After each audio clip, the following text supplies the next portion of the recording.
ખેડૂતોને આર્થિક રીતે સદ્ધર થાય તે માટે સજીવ ખેતી ખૂબ જ જરૂરી છે। ત્યારે સરકાર પણ ખેડૂતોને પ્રાકૃતિક ખેતી તરફ વળવા માટે સૂચનો પણ આપે છે અને ખેડૂતોને ડબલ આવક મળે તે માટે કાર્ય કરી રહી છે। તે માટે ખેતીવાડીના અધિકારી દ્વારા ખેડૂતોને શિબિર થકી માર્ગદર્શન પણ આપવામાં આવે છે તેમજ પ્રાકૃતિક ખેતી માટે સહાય પણ આપે છે।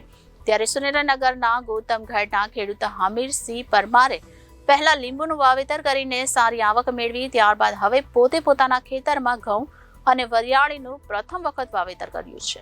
3 એકરમાં ઘઉં અને વરિયાળીનું વાવેતર કર્યું છે, જેમાં સારી ક્વોલિટીનું ઉત્પાદન મળશે તેમજ સારા ભાવ પણ મળે તેવી આશા છે। ઘઉં તો એક મણના 1100 રૂપિયાના ભાવે ઘઉં વેચાય છે। લોકોને ઝેરમુક્ત વસ્તુ ખાવા મળે તે જરૂરી છે અને તે માટે લોકો વધુ રકમ આપવા માટે તૈયાર છે। ખેડૂતોને મૂંઝવતા જે પ્રશ્નો છે તે ઉત્પાદન ખર્ચ વધે, ઉત્પાદન પૂરતું ન મળે અથવા ઓછું મળે અને યોગ્ય ભાવ ન મળે તો આ પ્રશ્ન મુખ્ય છે।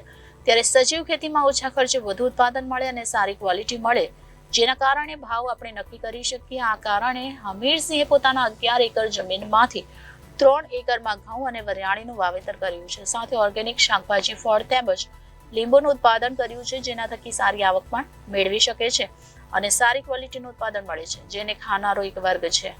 આ ખેડૂત પોતાની જમીનમાં સિઝન પ્રમાણે શાકભાજીનું વાવેતર પણ કરી રહ્યા છે અને તેમાંથી પણ આવક મેળવી રહ્યા છે।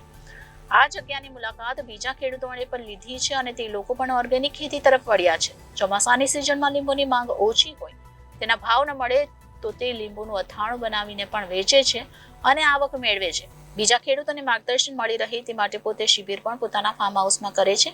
આ શિબિરમાં માર્ગદર્શન લઈને બીજા ખેડૂતો પણ આ ખેતી તરફ વળ્યા છે અને પોતે પણ સારી એવી આવક મેળવી રહ્યા છે। સાથે સરકારી યોજનાનો લાભ લેવા તેમજ અધિકારીઓ પાસે પણ માર્ગદર્શન લેવા માટે ખેડૂતોને અપીલ કરી હતી। મારું નામ હમીરસિંહ પરમાર, મારું ગામ ગૌતમગઢ, તાલુકો મૂળી, જિલ્લો સુરેન્દ્રનગર। મારું રામબાગ ઓર્ગેનિક ફાર્મ છે। મેં 2008થી પ્રાકૃતિક ખેતી ચાલુ કરી। 2016થી મેં ગોપકાનું સર્ટિફિકેટ લીધેલું। મેઇન મારું કામ લીંબુનું હતું, એટલે 28 વર્ષ જૂનો બગીચો હોવાથી મેં લીંબુ કાઢી નાખ્યા છે, થોડા થડ રાખ્યા છે, જે હું મૂલ્યવર્ધન કરીને લીંબુનું અથાણું બનાવું છું।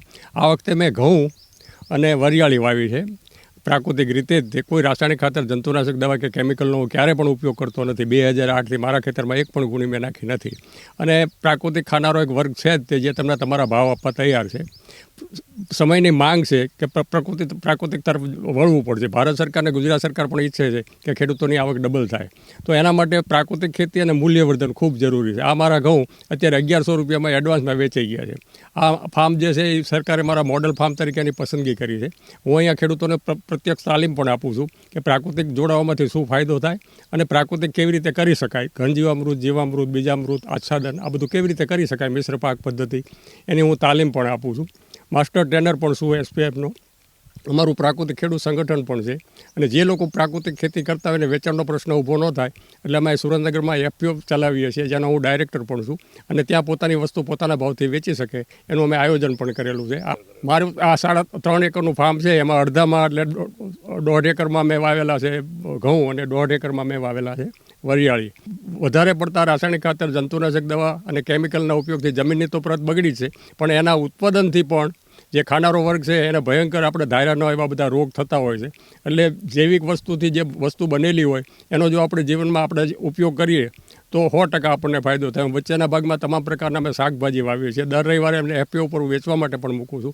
5 થડ ચીકુના છે, 5 જામફળના છે, 5 દાડમના છે, 5 જાંબુડા છે। આખા ખેતર પરથી મારી વૃક્ષોની જીવંત વાડ છે, જેથી કરીને બીજા દવા છાંટે પણ મારા ખેતરમાં ન આવવી જોઈએ। આખા ખેતર પર તો માટીનો પાળો છે, જેથી કરીને બીજાનું DAP યુરિયાવાળું ચોમાસામાં પાણી પણ ન આવવું જોઈએ।